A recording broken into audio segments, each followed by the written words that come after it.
ترامیم بھی ہوئی کچھ، خاص طور پہ بھی 27 کانسٹیٹیوشن امینڈمنٹ ہوئی. کیا ہوئی اس میں؟ کیا آئی؟ اس پہ استثناء دے دیا گیا. کسے؟ یعنی کہ اگر آپ نے صدر کو بھی استثناء ملا ہے، اسی طریقے سے جو ہمارے عسکری سربراہان ہیں ان کو بھی کیا ملا ہے کہ وہ ریٹائر ہو بھی جاتے ہیں تو ان کو کوئی مطلب کسی چارج نہیں کیا جا سکتا کسی بھی الزام کے اندر.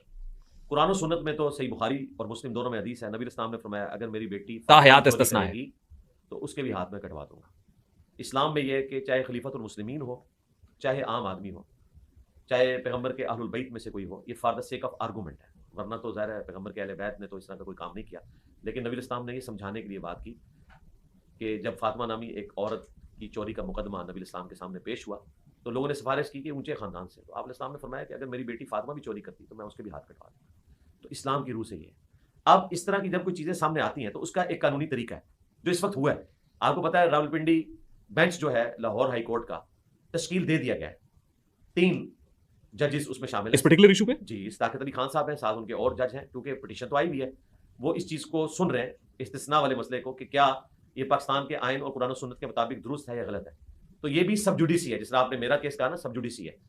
تو کورٹ فیصلہ کریں گی. اگر ہائی کورٹ نے اس پہ کوئی ڈیسیژن نہیں، لیکن یہ تو قانون بن گیا نا، اور یہ تو ترمیم کا حصہ بن گیا، کانسٹیٹیوشنل امینڈمنٹ ہو گئی امینڈمنٹ. تو اس پہ آئینی عدالت بھی تو بنی ہوئی ہے نا. آئینی عدالت بھی آپ کو لگتا ہے آئینی عدالت اس کو اسٹرائک ڈاؤن کر دے گی؟ سرکار ہم تو جب تک کوئی چیز واقع نہیں ہو جاتی نا اس وقت تک تو ہم کو بات نہیں. مثلا میں آپ کو بتاؤں، پاکستان میں ایک پولیٹیکل جماعت نے پروپیگنڈا کیا کہ قاضی فائز عیسیٰ صاحب جو ہیں یہ آئینی عدالت کے چیف جسٹس بنیں گے. سلوٹ ہے اس بندے کو. کبھی آپ کو میڈیا میں نظر آیا وہ دوسرا بندہ جو جا کے ہاسپٹل چیک کرتا تھا بابا ڈیم، ثاقب نثار صاحب، وہ ہر جگہ نظر آ رہا ہے آپ کو. فائز عیسیٰ صاحب کو آپ نے کہیں دیکھا ہے؟ تو سارا جھوٹا پروپیگنڈا تھا. جب تک کوئی چیز ہو نہ جائے آپ فائز عیسیٰ صاحب کے کچھ فیصلوں سے اختلاف کر سکتے ہیں، لیکن جو ان پہ جھوٹے الزامات لگائے گئے تھے تو وہ کوئی ایک بھی چیز ثابت نہیں ہوئی ہے. انہوں نے تو کچھ نہیں کیا، سکون کی زندگی گزار رہے ہیں وہ. ٹھیک.